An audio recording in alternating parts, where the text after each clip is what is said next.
I'm just going to give a quite brief overview of the project that Emerging Minds have agreed to fund with my team, and it's called the Trade Project. So we'll be looking at the transmission of experiences of racism, anxiety, and depression in families.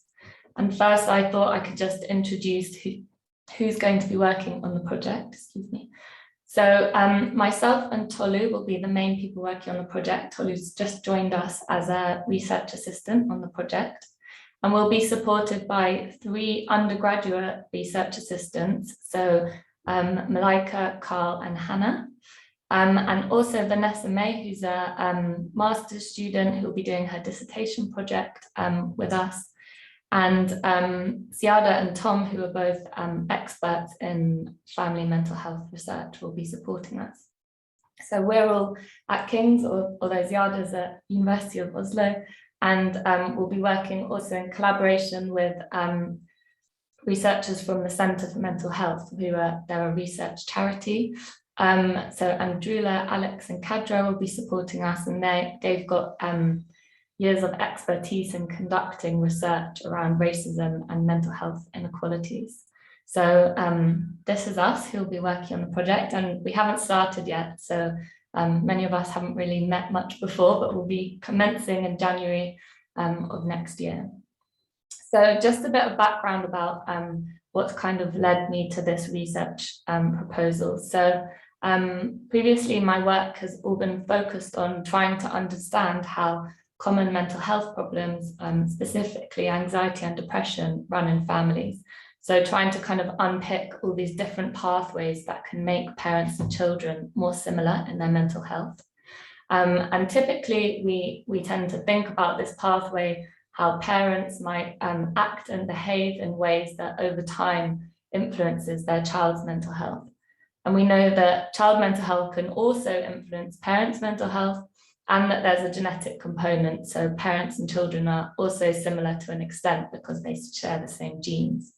So trying to kind of work out and gain evidence for how these pathways operate across time is kind of what my research is focused on, so that we can better understand when and where we can intervene to prevent a kind of perpetual transmission of mental health problems across generations.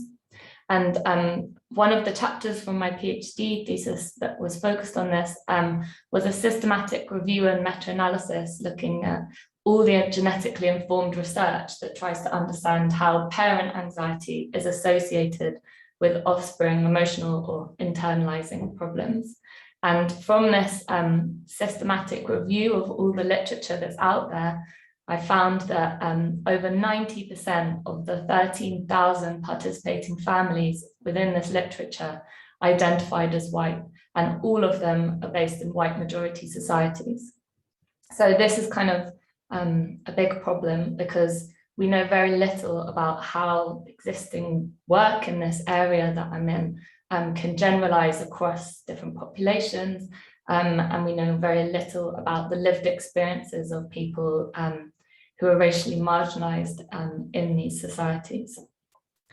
So the kind of basis for my proposal is kind of formed by these points. So UK national data suggests that parents of children in racialized groups report greater psychological distress compared to parents of white children.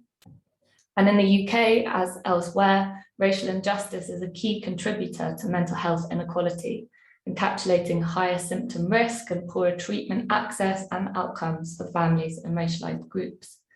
So parents' experiences of racism could affect parent mental health and behavior, and thereby exert indirect effects on child mental health. And these indirect pathways could manifest, for example, via changes in parenting or the home environment or family help seeking. And really, this is what we're trying to get at in this project, and understanding these processes in collaboration with affected communities should be central in mental health research. So this is what we're hoping to start pushing towards. So if I go back to this schematic of kind of what my research and the field that I'm part of is trying to do, we're in the trade project, we're trying to better understand how experiences of racism at the parent level can be associated with child, well, at least indirectly with child mental health. So just to go through kind of what we'll actually do in the project, we're first going to conduct a literature search to see what's already out there about how experiences of racism can be implicated in the transmission of anxiety and depression in families. So this will be a kind of rapid evidence assessment of everything that's already been documented. And then we're going to meet with parents and adolescents to ask what do they think, what do the people from groups who are directly affected want to see happen in research, what do they think of our research questions, and what do they want to see moving forwards.